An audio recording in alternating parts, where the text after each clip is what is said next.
Trastorno de la conducta, realizado por Iliana Quesada Rubio para la Universidad IEXPRO Formación de Excelencia.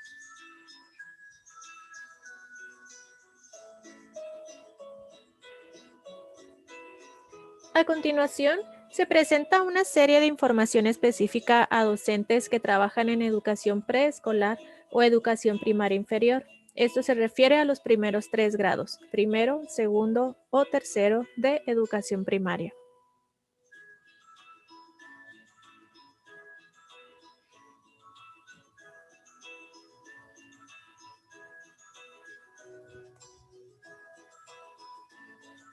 El tema que trabajaremos a continuación es el de trastornos de la conducta.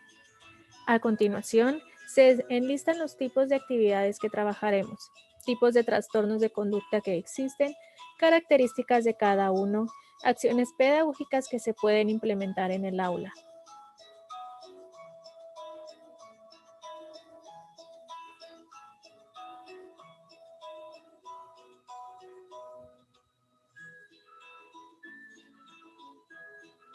¿Qué son los trastornos de la conducta?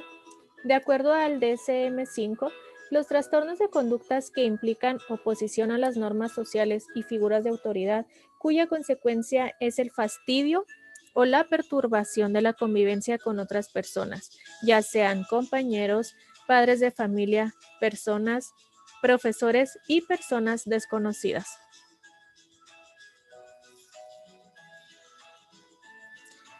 Pero, ¿cuál es el papel de los papás?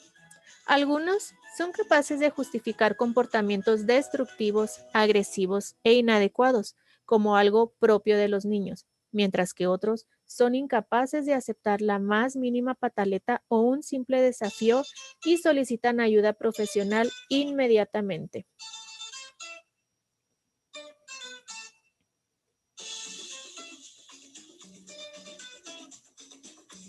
Clasificación de los trastornos de conducta. Trastorno por déficit de atención con hiperactividad, trastorno negatista desafiante, trastorno disocial, que se divide en 3. Trastorno disocial limitado al ámbito familiar, trastorno disocial en niños no socializados y trastorno disocial desafiante y oposicionista. El trastorno por déficit de atención con hiperactividad tiene las siguientes características. Inatención.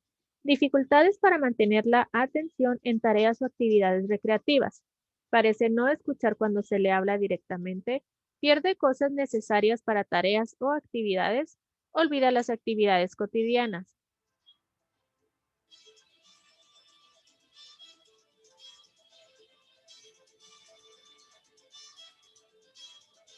Hiperactividad e impulsividad. Juguetea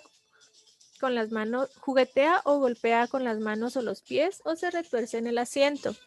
Responde inesperadamente o antes de que se haya concluido una pregunta. Habla excesivamente. Le es difícil esperar su turno. Interrumpe o se inmiscuye con otros.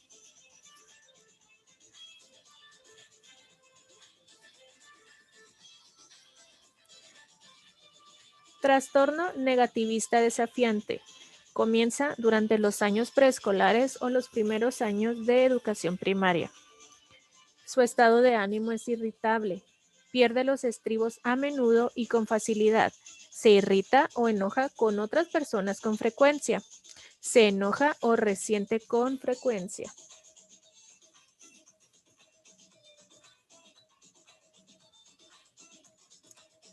Conducta argumentativa y desafiante. A menudo discute con los adultos o con las personas con autoridad. Desobedece de forma activa o se niega a cumplir con los pedidos o con las reglas de los adultos. Molesta o altera a las personas de manera intencional con frecuencia. Culpa a otras personas por sus errores o por su mal comportamiento. Resentimiento. Suele ser rencoroso o vengativo. Ha demostrado un comportamiento rencoroso o vengativo 2 veces en los últimos 6 meses como mínimo. El trastorno negativista desafiante puede variar en gravedad. Leve. Los síntomas se presentan en un solo entorno, por ejemplo, solo en el hogar, en la escuela, en el trabajo o con sus pares. Moderado. Algunos síntomas se dan en al menos dos entornos. Trastorno disocial. Consiste en un patrón de comportamiento repetitivo en el que se violan los derechos fundamentales de los demás. Los niños con trastorno disocial son egoístas e insensibles a los sentimientos de los otros y pueden acosar, causar daños a la propiedad, mentir o robar sin sentirse culpables.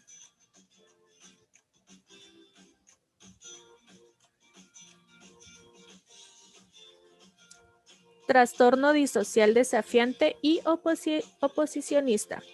Se define por un patrón recurrente de conducta oposicionista, negativista, desafiante, desobediente y hostil, dirigido a las figuras de autoridad. Las formas más frecuentes de manifestarse son las siguientes.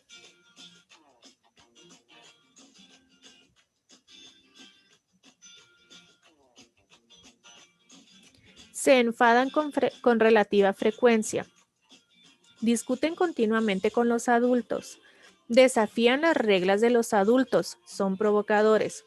Son niños que intentan en todo momento molestar e importunar de una manera deliberada a las personas que les rodean. Culpan y reprochan a los demás de sus propios errores. Suelen estar resentidos con todo lo que les rodea. Se molestan e irritan con facilidad. Trastorno disocial limitado al ámbito familiar. En él, las conductas del niño o niña presentan un adecuado ajuste con las personas y situaciones externas al medio familiar y, sin embargo, desajustado en lo referente a la familia. Las manifestaciones más comunes son robos en el hogar, actos destructivos y acciones violentas contra los miembros de la familia.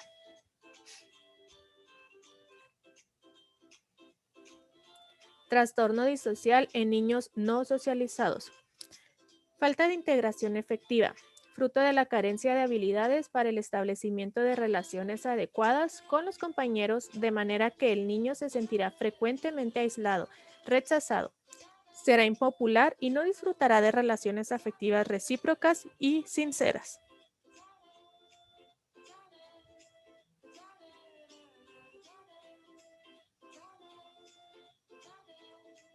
Trastornos de conducta y escuela.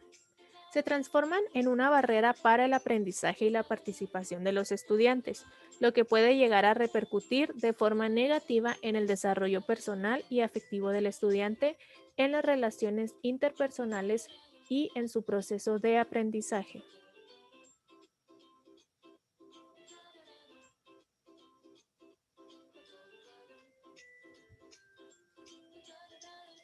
Estrategias de implementación para el aula. Tiempo adicional para las pruebas. Instrucciones y asignaciones adaptativas para el niño. Refuerzo y retroalimentación positivos. Uso de tecnología para ayudar con las tareas. Permitirles descansos o tiempo para que se levanten y muevan. Cambios en el entorno para limitar las distracciones. Ayuda adicional para que se mantengan organizados. Retroalimentación frecuente y atento a los comportamientos positivos. Tomar en cuenta la influencia en las emociones, autoestima o dificultad para manejar los sentimientos. Anticipar cambios en las rutinas y actividades. Estimular al alumno para redirigir su atención.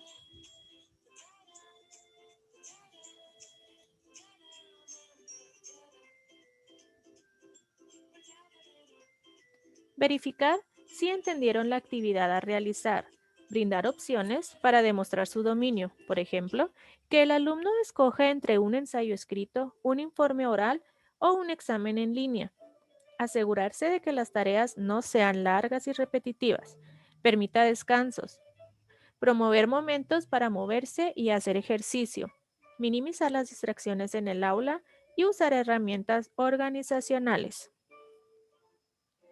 Observar y hablar con el estudiante acerca de lo que le ayuda y lo que lo distrae. Comunicación constante con los padres de familia. Triangular la información con psicólogo, orientador o equipo de USAER. Fijar metas por adelantado y recompensar al niño cuando esas metas sean cumplidas. Usar oraciones empáticas para darle a entender que sabemos cómo se siente.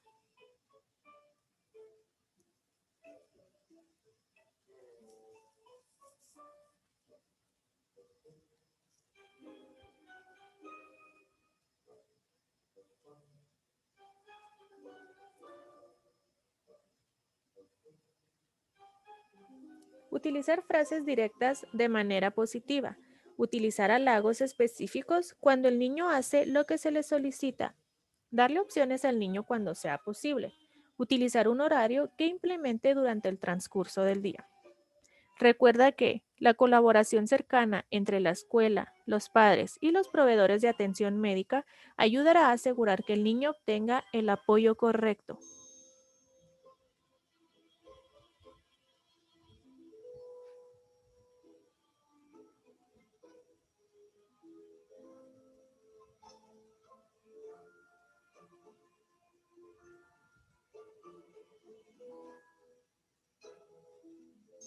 Muchas gracias por su atención.